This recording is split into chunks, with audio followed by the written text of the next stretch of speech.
முக்கிய செய்தி. அண்ணா பல்கலைக்கழக மாணவி பாலியல் வன்கொடுமை விவகாரத்தில் ஞானசேகர் என்பவரை பிடித்து விசாரணை நடத்தி வருகிறார்கள். இது பற்றிய கூடுதல் விவரங்களை வழங்குவதற்காக செய்தியாளர் சாமுவேல் இணைப்பில் இருக்கிறார். சாமுவேல், என்ன நடந்தது? விவரங்களை முழுமையா பதிவு பண்ணுங்க.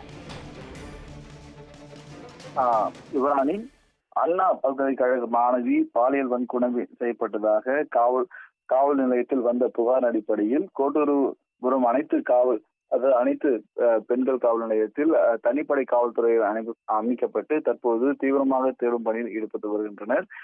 இந்த நிலையில நேற்றைய முன்தினம் அதாவது அந்த பெண்ணுக்கு இந்த பாலியல் துன்புறுத்தலாக கொடுக்கப்பட்டதாக தகவல் தெரிவிக்கப்பட்ட நிலையில தற்பொழுது 4 தனிப்படைகள் அமைக்கப்பட்டு தற்போது தீவிர கண்காணிப்பு பணியில் மற்றும் குற்றவாளியை பிடிக்கும் பணியில் காவல்துறையினர் மும்முரமாக ஈடுபட்டு வந்தனர். இந்த நிலையில் தற்போது ஞானசேகர் என்பவரை காவல்துறையினர் கைது செய்தனர். இந்த ஞானசேகர் என்பவர் அதாவது பல்கலைக்கழகத்தின்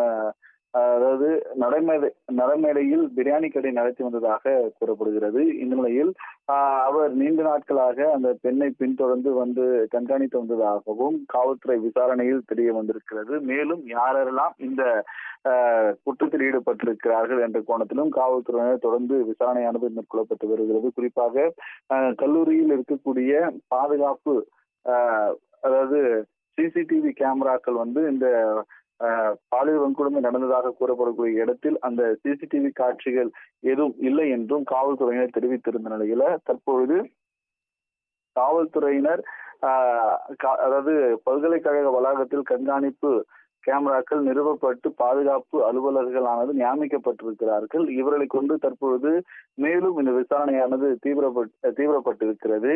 இந்த நிலையில் தற்பொழுது குற்றம் சாட்டப்பட்டிருக்கக்கூடிய ஞானசேகர் என்பவர் அந்த பாதிக்கப்பட்ட பெண் கொடுத்த புகாரின் அடிப்படையில் அவர்களுக்கு சொன்ன அங்க அடையாளங்களை வைத்து மேலும் ஞானசேகரன் கொடுத்த வாக்குமூலத்தின் அடிப்படையில் அவர் குற்றவாளி என உறுதி செய்யப்பட்டு தற்பொழுது அவரிடம் தீவிர விசாரணையானது மேற்கொள்ளப்பட்டிருக்கிறது. மேலும் யாரெல்லாம் இந்த சம்பவத்தில் ஈடுபட்டிருக்கிறார்கள் என முழு விவரங்கள் பின்வரும் விசாரணையில் தெரியவரும் என காவல்துறையினர் தெரிவித்திருப்பது குறிப்பிடத்தக்கது. யுவராணி,